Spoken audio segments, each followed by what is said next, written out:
Now let's put your knowledge in the context of that period between 9:15 and 10:15 on the morning of September the 11th. Somebody calls Bush and the Joint Chiefs of Staff and says, we've got 2 explosions in the World Trade Center and we've got a Russian missile in the lawn of the Pentagon. Wouldn't the first thing they did pick up the phone to President Putin and say, have you lost a missile? Yes, of course, and they did it. As you can review the timetable of September 11 events very carefully, you will see that there were telephone conversations between Putin and Condoleezza Rice. Putin also tried to talk to Bush, but Bush was in the plane, so he was not available for conversation. Okay, so let's put it in context. America is under attack. Yes. Someone discovers that there's a nuclear device in the Pentagon. It's not exploded. No, it did not explode. Right. If it would explode, we will not see Washington today. It's a half megaton. Sure. It's more than 25 times bigger than Hiroshima bomb, because Hiroshima bomb was less than 20 kilotons. And it's not underground, it's above ground. If it would explode above ground because it hit the wall of the Pentagon. Yes. It's supposed to explode at this level. So then what happens next? The doomsday plane you talk about in your book. Tell us about the doomsday plane. Well, many people cannot find explanation why the so-called doomsday plane was seen flying over the White House. Over the White House at September 11.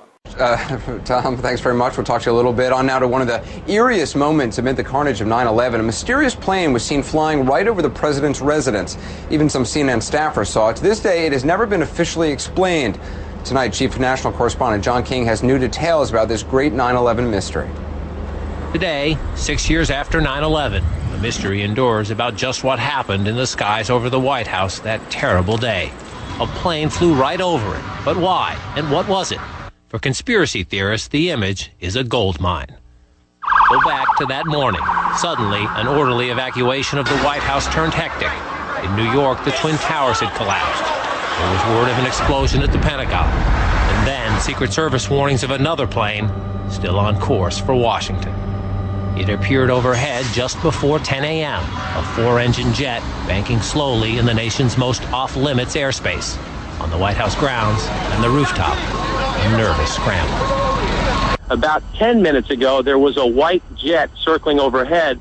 Now, you generally don't see planes in the area over the White House. That is restricted airspace. No reason to believe that this jet was there for any nefarious purposes, but the Secret Service was very concerned, pointing up at the jet in the sky.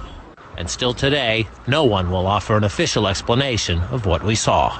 2 government sources familiar with the incident tell CNN it was a military aircraft, but say the details are classified.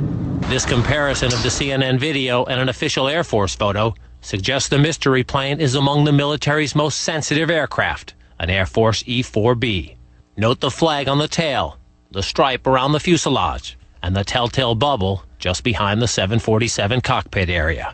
There are many commercial versions of the 747, obviously, that look similar, but I don't know any of them that have the communications pod like the E-4, the Air Force E-4 does behind the cockpit. The E-4B is a state-of-the-art flying command post, built and equipped for one reason, to keep the government running no matter what, even in the event of a nuclear war.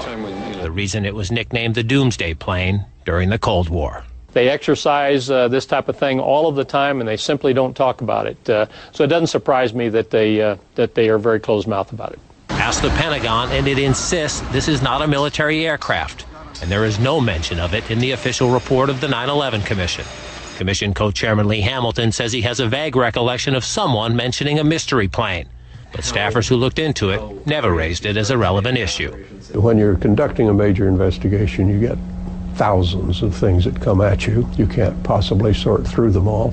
This never rose to the level of a discussion within the commission. To some, the lack of any official explanation feeds an ominous conspiracy. This is from an online discussion about the plane on the website 911blogger.com. I have always thought these planes were exactly that, mission control for the 9/11 attack on our country. 9/11 Commission co-chairman Hamilton calls such talk ludicrous. We, of course, heard the conspiracy theories about the president ordered the attack and the Defense Department was involved. We saw absolutely no evidence of that. But 6 years later, the Pentagon, the Secret Service, and the FAA all say they, at least for public consumption, have no explanation of the giant plane over the president's house, just as the smoke began to rise across the river at the Pentagon. John King, CNN, Washington. And many people mistakenly believe, especially conspiracy theorists, that the doomsday plane was the main tool of the perpetrators. So they believe that September 11 was organized by the US government, and the doomsday plane was used as a flying control center to set the things in motion. They cannot find any other explanation to this strange thing. And the American government, in turn, tries its best to deny the existence of the doomsday plane and its flying at September 11. This attitude of the US government increased the suspicions of the conspiracy theorists. Yes. But according to what I explain in my book, the story is totally different. First of all, the American government has nothing to do with the September 11 perpetration. It was just a victim. And the doomsday plane was scrambled because of upcoming attack of the missile that hit the Pentagon. Because the missile was detected about 5 or 6 minutes before it arrives to Pentagon by the NORAD, because it has the detection capability. They cannot shoot down the missile because they have no means to shoot it down, but they were still able to detect it. And they would have known exactly what kind of a missile it was. Of course. Once they see the flying things of this kind, they know already what is this. Because NORAD has the identification for all Soviet missiles and Russian missiles. So when they see the things, they know this is a granite with a nuclear warhead. So this is serious stuff. They got it immediately. Okay. So they rang the atomic alert about the next minute they detected the missile. And at this time, the doomsday plane was scrambled from somewhere near Washington, and the other 3 doomsday planes somewhere else in the United States of America, because there were 4 of them, and 4 of them were airborne. And that's the first time in history that that's happened. When the planes were scrambled at the result of alert, I am not very sure. But I think so. Unless maybe they were just scrambled on some training exercise or whatever. But what I can tell you for sure, what was happened at the first time in America, is that the commander of NORAD, when he received notification of the atomic alert and the upcoming nuclear attack, immediately went from his unprotected command post to his protected command post, which is located in Cheyenne Mountain, Colorado. Mountains, yes. And once he arrived there, he ordered to close the steel anti-atomic doors, which looks like a safe door, as you can see in this picture. Yes. This is an incredibly thick door that can probably save this mountain from the nuclear explosion nearby. And am I right and this happened the first time in American history. Never ever happened before. No, this They've door never has done never been closed in the American history. This was the first time. Okay.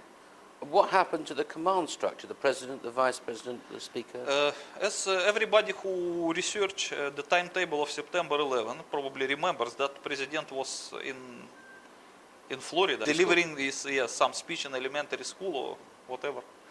So he was not available. But the vice president, who was in the White House along with the Secretary of State Condoleezza Rice, were immediately taken by the guards to the anti-atomic bunker under the White House. And this is publicly available information. You can see it at the officially published timetable. And no one can explain why they should drag this person to the anti-atomic bunker. And the speaker is locked away. He's the third in line to the presidency. Excuse me? The Speaker of the House. The Speaker of the House was not dragged into anti-atomic bunker as fast as Cheney. Vice President Cheney and Condoleezza Rice. But he was also ordered by the same guards to be urgently relocated to some other bunker outside of that area. Because according to the American contingency plans, they cannot keep all the top figures in the one place. They have to separate them into different places.